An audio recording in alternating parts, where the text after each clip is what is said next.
There is a moment that happens in kitchens all across this country every single day that I want you to think about for just a second. You finish chopping the celery, or you peel back the outer leaves of the romaine, or you cut the root end off the green onions, and without a second thought, you sweep it all into the trash, and what you just threw away was not garbage. It was the beginning of your next harvest, sitting right there on your cutting board, and nobody ever told you so. That is what we are going to fix today. My name is Esther Yoder. I keep house here in Lancaster County, Pennsylvania, with my husband and our 7 children. We have a kitchen garden, a root cellar, a small greenhouse we built ourselves out of old windows my husband collected over about 3 years, and a deep and abiding conviction that a thing is not used up until it truly cannot give you anything more. That conviction did not come from a book. It came from my grandmother, who came from her grandmother before her, and not one of those women ever once paid for a seed they could have saved, or threw away a root they could have replanted, or bought a new bunch of something that the old bunch was still perfectly willing to grow back on its own. I want to be honest with you before we get into this, the way I always am, because honesty is the only thing that makes a video like this worth the time you are giving it. Some of what I am about to show you will produce a full, lush, productive plant that feeds your family for months. Some of it will give you a few handfuls of good greens and no more. I will tell you which is which as we go, because I would rather you go in seeing it clearly than feel I oversold you a miracle and watch you get discouraged when the 3rd week comes and your beet top is not quite what you hoped. There is no miracle here. There is only the plain, patient knowledge that the women before us carried in their hands and passed along at kitchen tables, and that somewhere in the last 50 or 60 years, quietly, without anyone making a particular announcement about it, we stopped passing along. Why the English throw away half their garden. Let me tell you something about how that happened, because it matters, and it is the kind of thing I think about when I am standing at the sink. Before about 1950, the idea of throwing away a root end or a sprouting clove of garlic would have struck most farm women as something close to foolish. Not wasteful in a moralistic way, just practically foolish, the way throwing a good tool out the window would be foolish. You used the thing. You used all of it. The part that could keep growing, you put back in the ground. The part that was done, you composted. The part in between, you ate. That was the whole system, and it worked. Then something changed. Not all at once, and not because anyone sat in a room and planned it. It happened the way most forgetting happens, gradually, and for reasons that made a certain kind of sense at the time. Seeds got commercialized. Grocery stores got cheaper and more convenient. Backyards stopped being kitchen gardens and started being lawns, and the actual practical knowing of how a plant grows and what part of it you could put back in the soil to start the whole thing over. That knowing stopped being passed from mother to daughter because it stopped seeming necessary. And here is the part I find worth sitting with. The seed companies and the grocery chains did not take that knowledge away from you. They just stopped giving you any reason to need it. And need, as my grandmother used to say, is the teacher that shows up whether you invited her or not. Well, I am inviting her. Let us get to work. 1. Green onions, scallions. I am starting here because if there is one vegetable on this entire list that will convert a person who has never regrown a thing in their life into someone who will never throw a root end away again, it is the green onion. You know the bunch. You buy them at the store, use the green tops in your cooking, and then you have got these little white root ends left over, maybe an inch or 2 of pale stem with a little fringe of roots hanging off the bottom, and into the trash they go, every single time. For your whole life, probably. Here is what you do instead, and it takes about 45 seconds. You take those root ends, anything with about an inch of white stem still attached, and you stand them up in a glass or a jar with just enough water to cover the roots. Not the whole stem, just the roots. Set that glass on your windowsill where it gets decent light, and then you leave it alone. Within 2 days, sometimes less, you will see green shoots pushing up out of the tops. Not maybe. Not if conditions are right, they will grow. Green onions are among the most willing, obliging, cheerful little plants the Lord ever put on this earth, and they ask almost nothing of you in return. Change the water every couple of days so it does not go cloudy, and those onions will keep producing for weeks. You snip what you need from the top, and the plant keeps pushing up more from below. Now, if you want to take it further, and I recommend that you do, once the roots have had about a week to strengthen up in the water, transplant them into a pot of soil. Just poke a little hole, tuck the roots in, firm the soil around them, and water them in. In soil, they will grow more vigorously and last longer than they ever will in just water, and you can keep harvesting from the same plant repeatedly over a whole season. I have had green onion plants in my kitchen window that I started from store-bought scraps in early March that were still giving me cuttings clear into October. From a root end that was headed for the compost pile, I think about that every time someone tells me they cannot afford fresh herbs and vegetables. The cost of this one is exactly zero. You already bought the onions. You are just finishing what you started. 2. Celery. Celery has a personality, and I say that with full seriousness. It is temperamental in the garden, likes cool weather and consistent moisture, and will sulk at you if it does not get them. But as a kitchen scrap regrow, it is surprisingly forgiving, and the results are one of the prettier things you can grow on a windowsill. When you cut the stalks away for your cooking, you are left with the base, that pale, dense, slightly curved bottom piece that most people toss without a second thought.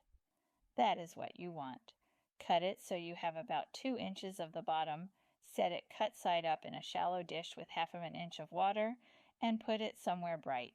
Within a few days, the outer edges will start to dry back and look a little sorry for themselves. But right in the center, tiny pale leaves will begin pushing up toward the light. Change the water every day or 2, keep it shallow so the base does not rot, and those center leaves will keep coming. Now here is where I want to be straight with you. Celery grown in water gives you good leafy tops for soups and stocks and flavoring. You are not growing a full grocery store bunch of thick, crunchy stalks from a windowsill dish, but transplant that rooted base into proper soil when the roots are 1 inch long, and you will get actual stalks, thinner than store-bought, but with a flavor sharper and more honest than anything that rode a refrigerated truck for 3 days to reach you. Store-bought celery is tired. Homegrown celery, even from a scrap, is awake. My children, who will eat nearly anything I put in front of them, still notice the difference. 3. Romaine lettuce. This is the one I show people first when they think I am exaggerating about any of this, because it produces results so fast and looks so dramatic that even the most skeptical person in the room goes quiet. Take the base of a head of romaine, the bottom 2 inches or so where all the leaves were attached, and set it cut side up in a shallow dish with about 1/2 inch of water. Put it in a bright spot. Then, and I genuinely mean this, come back tomorrow. You will have leaves. New leaves, small and pale green and perfect, pushing up from the center of that cut stump like it had absolutely no intention of being finished.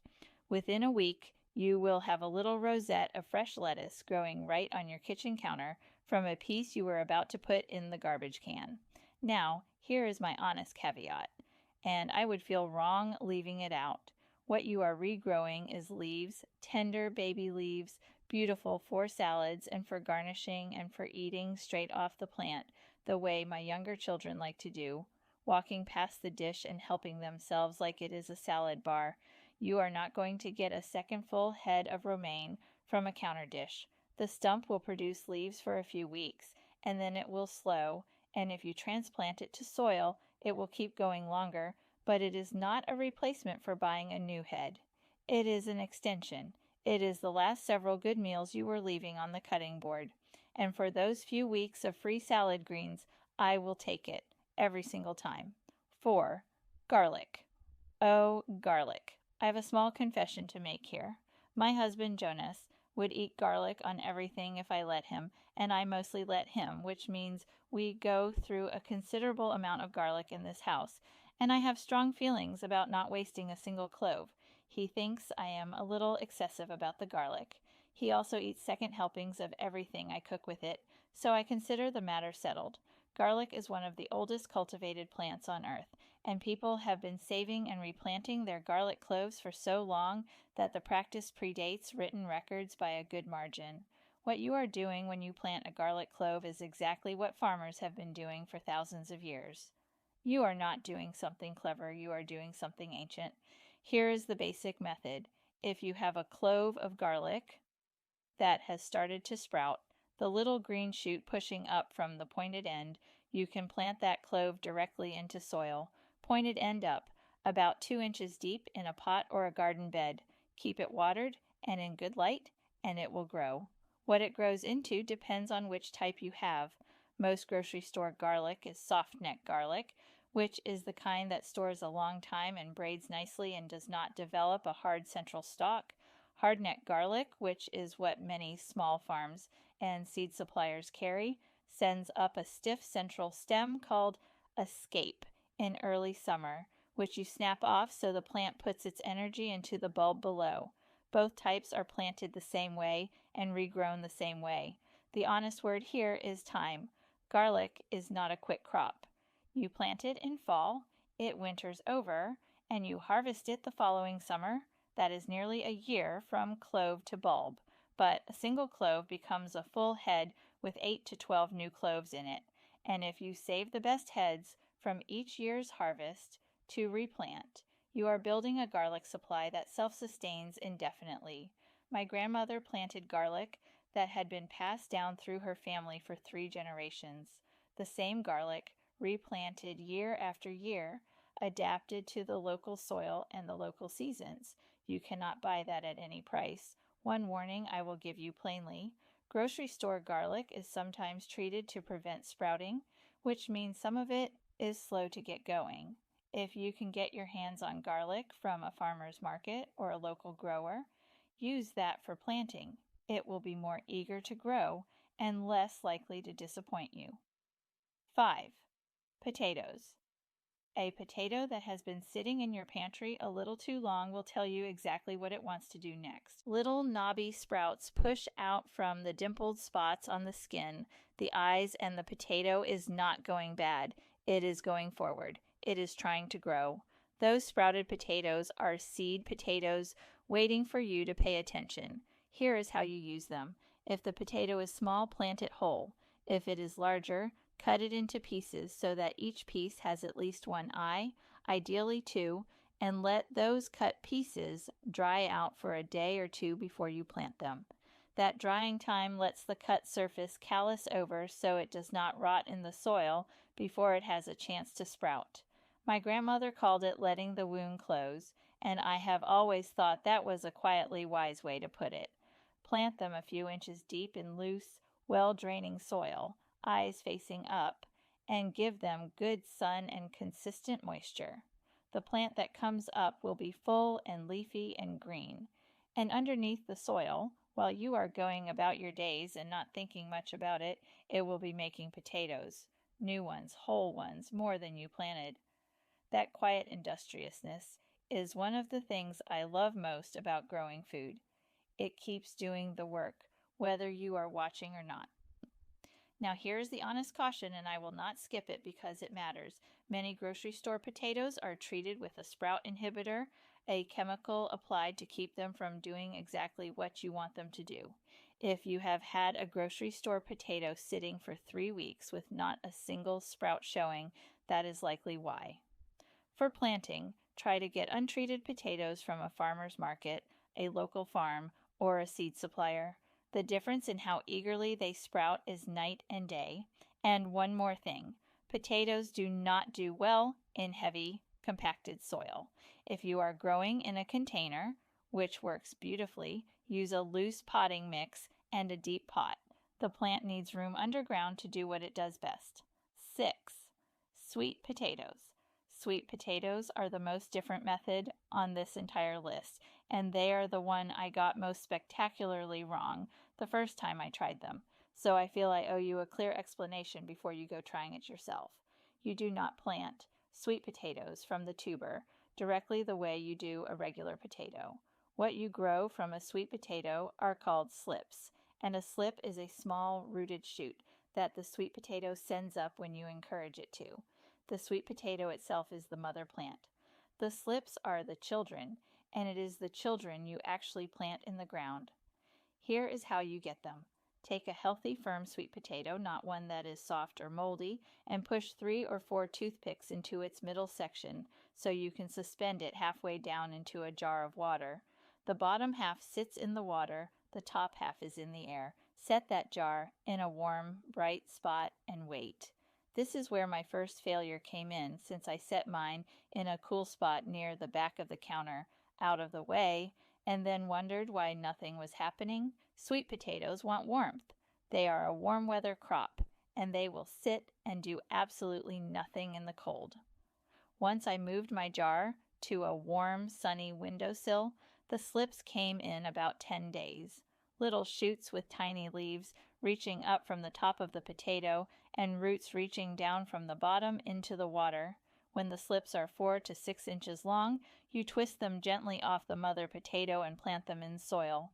Each one becomes its own plant, and one sweet potato can send up a dozen or more slips over the course of a few weeks, so a single store-bought sweet potato can plant you a respectable little bed.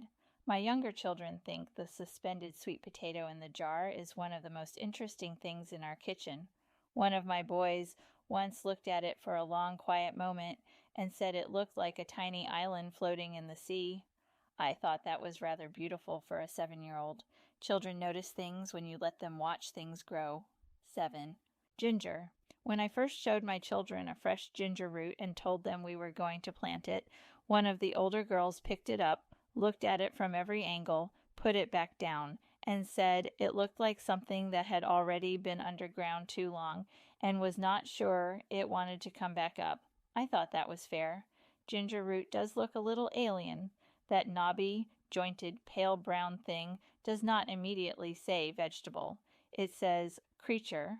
But here is what you need to know. Ginger is one of the most obliging kitchen scraps you can grow. It just needs the right conditions: warmth, humidity, indirect light, and loose soil, not the blazing south-facing windowsill, not the cold back-door draft. A bathroom with a decent window is honestly one of the best spots in most houses. Take a piece of fresh ginger from the grocery store and look for the little growth buds, spots slightly lighter than the surrounding skin with the faintest greenish tinge. Cannot find any clearly. Soak the root overnight and look again in the morning. They show themselves better once the skin softens. Cut off a piece with at least one bud. Let the cut end dry a full day. Then plant it just below the surface of a good potting mix in a wide, shallow pot, buds facing up. Water gently and leave it be. You will wait a few weeks before anything shows. That wait tries people. But then the shoot comes, tall and green and proud, and you remember that good things take the time they take. Treat it right, and that one grocery store root gives you ginger for years. 8. Leeks. Leeks are, in my opinion, one of the most underappreciated vegetables in the American kitchen, and I think part of the reason people do not use them more is that they do not quite know what to do with them, and they cost more than they feel like they should at the store, which makes it all the more satisfying to tell you that leeks regrow from their cut bases just as willingly as green onions do, and with almost as little effort. When you use a leek in cooking, you typically use the white and pale green lower portion, and you are left with the dark green tops, which you can use in stocks, and the root end, that little fibrous disc, at the very base. That root end is what you want for regrowing. Cut the leek about an inch above the roots so you have a short stub with the roots still attached. Stand it in a glass with a little water, roots down, and put it on your windowsill. It will begin to send up new green growth from the center within a few days, the same way the green onion does. Transplant it to soil when the roots are looking healthy, and it will continue to grow and produce for you through the season. There is something I want to say about leeks that I think is worth a moment of your time. The women who cooked before us used leeks constantly, in soups, in pies, in braises, layered into dishes the way we now layer onions, for a flavor that is quieter and sweeter and more refined than a raw onion, but just as useful. They were a staple, and they have mostly become a specialty item that people pick up once in a while for a particular recipe and then wonder what to do with the leftover. Plant your root ends. Grow your own leeks. Put them back into your regular cooking. Your soups will thank you, and so will your budget. 9. Beet greens from beet tops. This one surprises people most when I explain what they are actually regrowing, so let me be very upfront about it before we start. When you regrow from a beet top, you are not growing a new beet underground. You are growing beet greens, the leafy tops, which are absolutely delicious, nutritious, and in my house considered a treat, but they are not the beet itself. I want you to know that going in so you are not staring at your dish of water in 3 weeks, waiting for a beet to materialize from the bottom. When you buy beets and cut the tops off for storage or cooking, take that inch or so of beet that remains attached to the stems and set it cut side down in a shallow dish of water. Just the bottom of the dish barely covering the base, with the leafy stub pointing up. Put it somewhere with decent light. Change the water every couple of days, and within a week or so, you will have tender beet greens growing up from the top. These greens are mild and slightly earthy and beautiful, sautéed in butter with a little garlic, used in salads when they are young and tender, or stirred into soups at the last minute the way you would use any cooking green. The honest truth is that this method uses what you were going to throw away to produce something you would otherwise have to pay for separately. Beet greens are sold at farmers markets as their own item, and the part you are regrowing them from was heading for your compost pile. That strikes me as a very good trade. 10. Herbs. Specifically basil. I have saved basil for last because I want to end on something that involves your nose as much as your eyes and your hands. Basil is just a genuine pleasure to be around. If you have ever leaned over a basil plant and taken a slow breath, you know what I mean. There is nothing else quite like it. Here is something most people have never been told. When you buy a bunch from the grocery store and use what you need, those leftover stems will grow roots in a glass of water. That bunch you bought for one recipe is, with almost no effort, a propagation kit sitting right there on your counter. Pinch off the lower leaves, put 3 or 4 inches of bare stem into the water, and set the glass on a bright windowsill. Not harsh direct sun, just good steady light. Within 2 weeks, white roots will appear at the nodes. Once they reach about an inch, plant each stem into good potting soil and water it in gently. One grocery store bunch gives you 4 or 5 new plants. Pinch the flower buds off all summer, and the plant keeps making leaves instead of going to seed. Basil picked fresh, the moment you need. It is a different thing entirely from basil that rode a refrigerated truck for 3 days. The smell alone will tell you so. The warning. Honest caveats. Section. Now. Before I send you off to root through your produce drawer with new eyes, I want to give you the honest cautions. All of this is real, and it works, and I have done every last bit of it in my own kitchen. But none of it works without some attention, and I would feel wrong pretending otherwise. The thing that kills most kitchen scrap regrows before they ever get started is rot, and rot comes from too much water sitting still around the base. You want the roots in water, not the whole stem, not the whole base. A shallow amount, changed regularly so it does not go stagnant. If something goes soft and starts to smell, it has rotted. Start fresh. It happens to everyone. Do not let it discourage you. The second thing that kills them is not enough light. A dark corner where you tucked it out of the way is not going to grow anything for you. These plants need a real windowsill, south or east facing if you can manage it, somewhere the sun actually lands for a good portion of the day. The third thing is impatience, and I say this gently because I am not immune to it myself. Some of these take real time.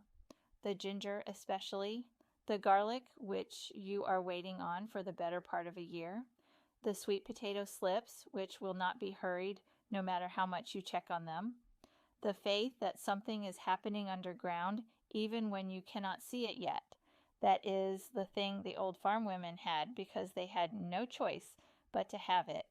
They planted and they waited and they trusted the process because the process was sound. Trust it, keep the water fresh, give it the light, and be patient. Now here is what I want from you. Go look at your produce right now, not after supper. Right now, while the knowing is still fresh. Find one thing, a green onion root end, a celery base, a basil stem with some life still in it, just one. Start there. Then come back to the comments and tell me which one you tried and what county you live in and how old your house is. I read every single one. My daughter helps me when the numbers get large and she reads them aloud, and I learn things from your kitchens I could not learn any other way. Take care of your houses, take care of each other, and do not throw away those root ends. God bless.